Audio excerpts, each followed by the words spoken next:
I have heard a lot of strange stories in my life, but this one sticks with you. It's not about a haunted house or a school. It's about a road that leads to a small village, hidden deep between two hills. The name of the village doesn't matter, because the locals never say it out loud. But what they do say is this: if you take that road after sunset, something follows you. This story was told to me by my father's old friend, a man who once lived in a nearby town and worked in land surveying. Let's call him Akram Bhai. About 12 years ago, he was assigned a project to visit that remote village for land inspection. The only way to get there was through a narrow broken road that passed through a dense forest. His local driver warned him, "Sir, we have to cross that road before Maghrib. After that, we don't go." Akram Bhai laughed it off. "Ghosts don't scare me. Darkness is just darkness." They left a bit late, and by the time they reached the middle of the forest road, it was already getting dark. That's when it began. First, the car radio started to static, even though there was no signal. Then, out of nowhere, a girl in white appeared in the middle of the road.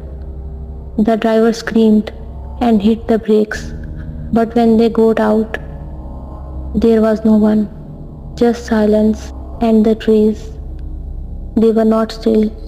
It looked like they were breathing. The driver refused to go ahead. He said, "People have died on this road, sir. Cars crash without reason, and some drivers vanish completely." But Akram Bhai insisted, so they went on. 10 more minutes down the road, and the air grew thick. The headlights barely reached 10 feet ahead, and then suddenly, a woman appeared again. But this time, she was facing the other way, just standing still in the middle of the road, like she was waiting. They honked. No response. As they passed slowly, she returned her head, not her body, just her head completely around, and smiled. That smile wasn't human. It was too wide, too still. Akram Bhai said his hands went cold, and the driver, he started reciting Ayatul Kursi out loud, crying. The engine suddenly died. The car stopped, and everything went silent. No wind, no insects, nothing.